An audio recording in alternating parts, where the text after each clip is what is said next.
गुलाम रज़ा साहब, जिस तरह बाबर साहब ने जिक्र किया कि 5 शहरों के हवाले से खुद शेख रशीद साहब ने कहा जी कि अलर्ट जारी किया गया, तो ये फिर हमने अभी देखा जी 15 अफसरान उनको यानी मुअत्तल कर दिया गया। मरी में जो सानिया हुआ वो भी गफलत थी। तो ये जो कैमरे अगर ख़राब हैं, आपने कोई इंतजामात उस तरह नहीं किए? चले हम ये कह सकते हैं जी अलर्ट तो था, लेकिन हर जगह तो नहीं पुलिस मौजूद हो सकती, पता नहीं किस वक्त कहाँ कोई निशाना बना दे, लेकिन जो इंतजामात आप कर सकते हैं, ये क्या गफलत नहीं है गुलाम रज़ा साहब?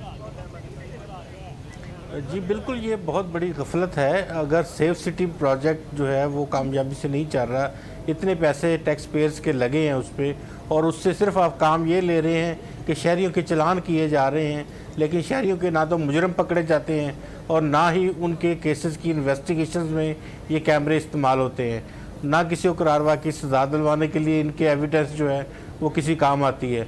जब भी कहीं पता चलता है इस तरह का वाक़या हो तो पता चलता है कि जी वहाँ पे कैमरे ही ख़राब थे, सिवाय ऐसी जगहों के जहाँ पे क्रॉसिंग ज़्यादा से ज़्यादा हो वहाँ इन्होंने चलाए हुए हैं कैमरे, लाहौर में भी, इस्लामाबाद में भी, और सिर्फ चलान घर भेजने के लिए। बाकी कहीं पे भी आप पता कर लें, सेफ सिटी प्रोजेक्ट इस्लामाबाद में भी फेल हो चुका है, और यहाँ कोई इस तरह अगर कहें कि इन्वेस्टिगेशन के अतबार से आप चेक कर लें आपको कोई शय नहीं मिलेगी इनकी। सेम लाइक सिचुएशन जो है वो लाहौर में है। तो जब थ्रेट अलर्ट्स मौजूद हैं तो सबसे पहले तो आंखें हमारी अब क्या हैं, सबसे पहली आंखें हमारी ये सेफ सिटी कैमरे हैं कि कौन कहाँ से किस तरफ जा रहा है और क्यों जा रहा है। अगर आपके पास इंफॉर्मेशन थी तो आपको तो कैमरों के सामने तमाम के तमाम कैमरे ऑन होने चाहिए थे।